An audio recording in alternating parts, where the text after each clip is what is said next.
Tvameva mata cha pita tvameva, tvameva bandhu cha sakha tvameva, tvameva vidyadaravinam tvameva, tvameva sarvam mama deva deva. I bow to that infinite God in all of you. Many years ago, I was in Calcutta in a taxi, and the driver was a Sikh. And he had a picture of Guru Nanak on his dashboard. And I told him that there's a song that we, in our organization, love to sing of Guru Nanak's. Hey Hari Sundara, Hey Hari Sundara, Hey Hari Sundara, Hey Hari Sundara.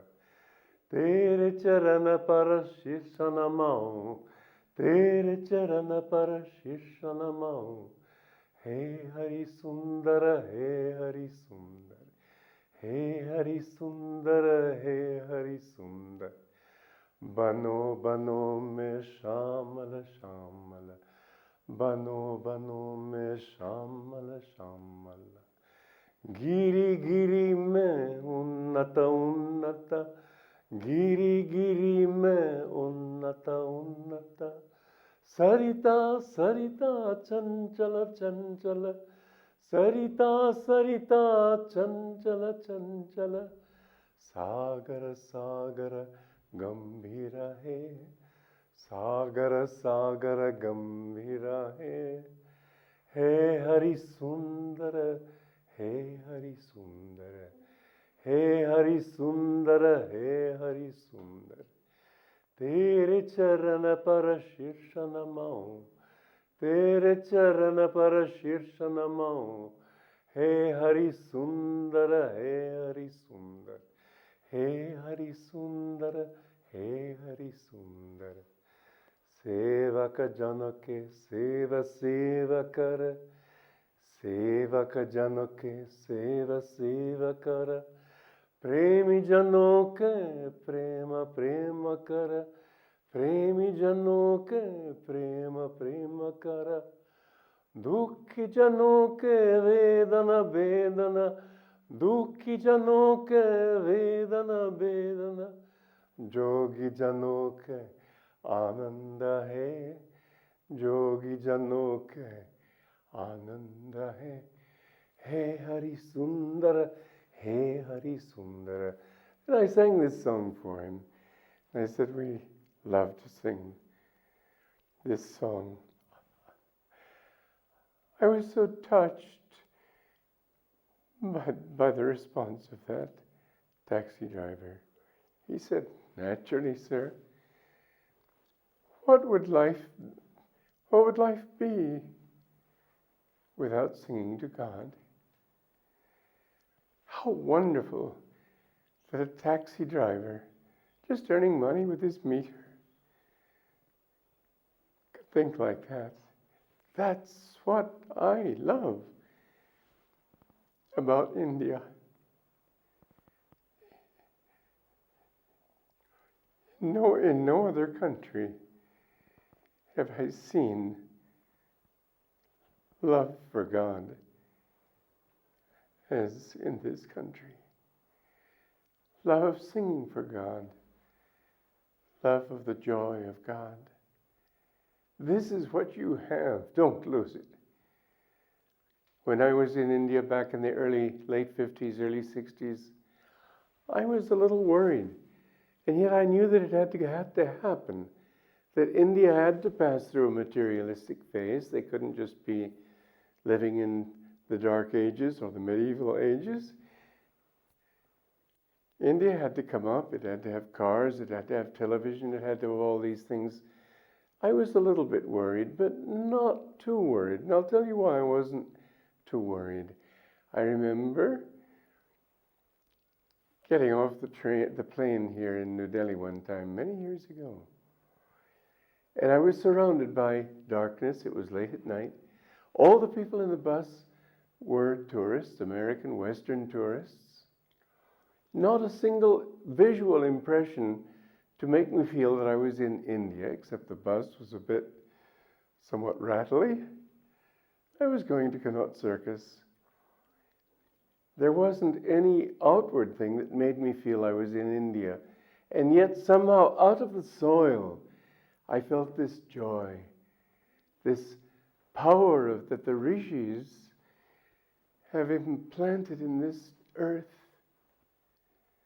My Guru wrote a poem in which he ends, it's called My India. I am hallowed. My body touched that sod. Be grateful for what you have. As I am, in a sense, a tourist in a space zone. You're a tourist in a time zone. Who knows how many lives you're going to live here? But the job that India gives you, India is the Guru of the world. The destiny of India is to inspire man everywhere with love for that one truth. There isn't another religion that speaks of moksha as the Hindu religion does. Oh, sure, it's got a lot of, it's sort of like a tree that needs pruning. There's a lot of ignorance. Ignorance is 50-50, and I've been asked the same stupid questions in India as I've been asked in America and Italy and Germany and elsewhere in the world. It's not that individuals have that, but that power is there. And if you tune into it, there is a wonderful grace here. I'd like to read a passage from Conversations with Yogananda.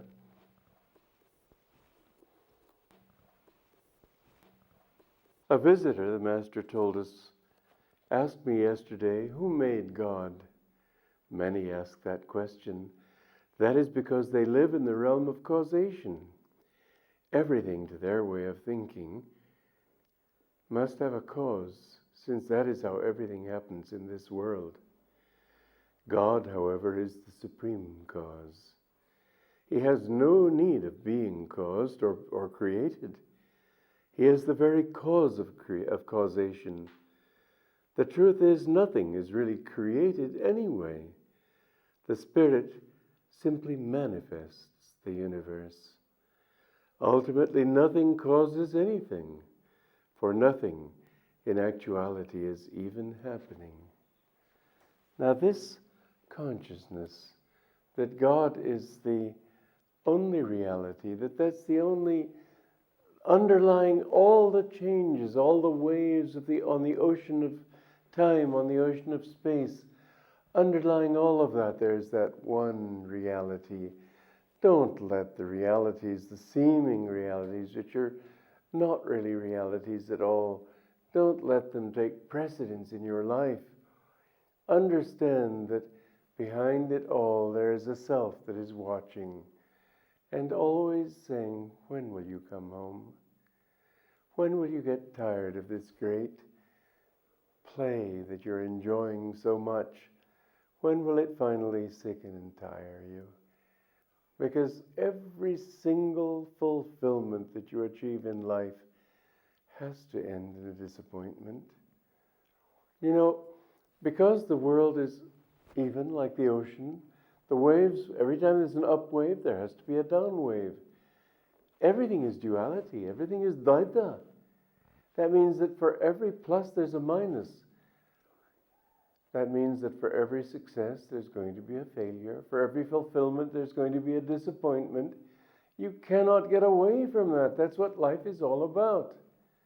And isn't it an irony to think that life after life after life, God knows how many thousands of lives, millions of lives, who knows? All that effort is for nothing? That's really what it is, because the sum total of every plus and minus has to be zero. You have to cancel it out finally in God. Now, you know the dice are loaded. You know the story of the Mahabharata, in which the dice that Yudhishthira was playing in that dice game were loaded. Shakuni cheated him. Well, that dice is loaded too. You cannot find what you want in the world as long as you think that you're going to get it in this thing and that thing. The dice are loaded. You're going to be disappointed. You're going to be thrown into one despair after another. But there's another kind of loading in these dice that is much more charming. The dice are loaded in favor of the God within you. You are a part of Him, and you cannot get away from that destiny. That's the only thing you can't get away from. You can't get away from yourself, and that self is not your ego. You are not a man. You are not a woman.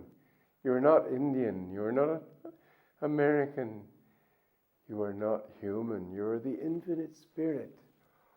And someday, and why let it go on and on and on, always thinking, well, but when I get this together, then I'll have it. You won't. You just won't. Sooner or later, everything will become a shambles. And your dearest ones die. And you think how cruel life is. You know, it was God who came to you in that form. And God will leave again, back to Himself. Death isn't as cruel as it seems. Its real purpose is to help you to understand who was it really who loved me, and my mother, and my father, and my children, and my friends, and my wife, my husband. It was always God. That's why in the marriage ceremony in India, the husband sees the wife as the manifestation, should see the wife as a manifestation of Divine Mother, and the wife as a manifestation of God.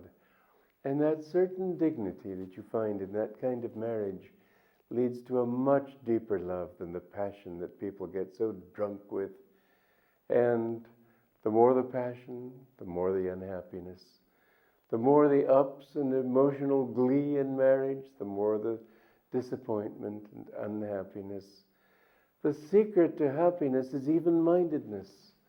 The secret to happiness is to think of God all the time, to practice His presence. Don't think this is something that you have to do when you're old, you're tired, you're sick of it all, and finally you give a few last breaths to God. Make friends with Him now. You know, there was a woman who met Yogananda when she was in her 80s. This was in Seattle. She had been an atheist all her life. When she met him, suddenly she became completely transformed. He had that effect on people. And she became a devotee. You know that in the few years that remained to her, she found liberation. Now that is not a small thing. Obviously she had good karma already, buried under materialistic environment. But still, with her devotion to God and Guru, she was able to cut through all the silken cords of Maya and find freedom. That is our destiny. That is what you were created for. Don't give too much time to the pressing duties of life. They won't last long. The cause and effect of karma. It's not really karma. In the end, there is no karma.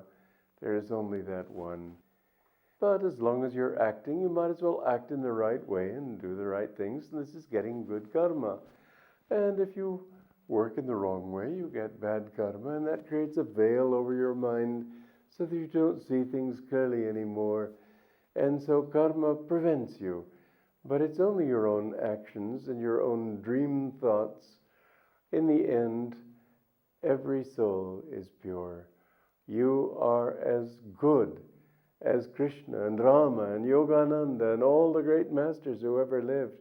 You are that. Don't think of yourself just as me. How could I be anything? Who am I? Don't identify yourself with this little body and this little ego. And when the body suffers, it's not that important. I remember one time I had open heart surgery, and the surgeon came to me then a couple of days later. He said, "How are you feeling?" I said, "I feel great." He said, "Oh, come on now, you have to be in a lot of pain." They had given me a new valve and replaced one. There was one bypass, and I said, "Oh yeah, physically I'm a little pain, but my heart feels so much better. I feel it's like a friend to me now instead of an enemy." The doctors had told me that if I didn't have this operation, I could die any day. In my sleep, my heart sometimes would go down so slowly that I could easily just conk out, as they say. But I felt great because I'm in myself. Why be in your body? Don't let your body determine your happiness. Don't let the way your friends act. Don't react to the world. Determined to be a cause, not an effect. Even though in this world nothing is really caused by anything, nonetheless, as long as you're acting, you have to act, and that means either being a cause or an effect. Choose to be a cause. Choose not to be an effect. Choose your own attitudes, choose your own directions, and say, this is who I am and this is what I will be. In this way, you will find the kind of freedom that it takes to be a master. You can be like any master who ever lived. That's what Yogananda came to teach us. God bless you. In India there lived by the banks of a stream a hermit whose prayers chose applause for their theme. He gazed at the flowers and he smiled at the sun. Then he clapped with delight. Lord, he cried, oh, well done. Well done, Lord, oh, very well done. The mountains that laugh with the gypsy clouds, the fields smile to welcome the sun. All nature sings praises aloud. The fields smile to welcome the sun.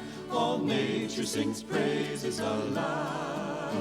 The tree stands to show their elation. A day on God's earth has begun, and every true heart in creation in speechless wonder is bowed. And every true heart in creation in speechless wonder is bowed. Well done, Lord, oh, very well done. The joy that you've planted in children's hearts, the thrill known in bearing a son, the hope when a trial departs.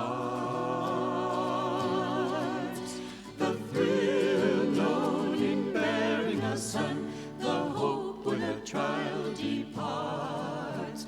The gladness of men in their neighbors, of youth in its victories won. Our joys are the proof of your labors. How wonderful, Lord, are your arts. Our joys are the proof of your labors. How wonderful, Lord, are your arts. Well done, Lord, oh, very well done. At last I've discovered the mystic key. The world's joy, oh, secretive one, replies to your sweetness in me. The world's joy, oh, secretive one, replies to your sweetness in me. For here in my heart lies the answer, your love shedding light like the sun. All life seems to leap like a dancer, when gazing I see only thee. All life seems to leap like a dancer, when gazing I see only thee.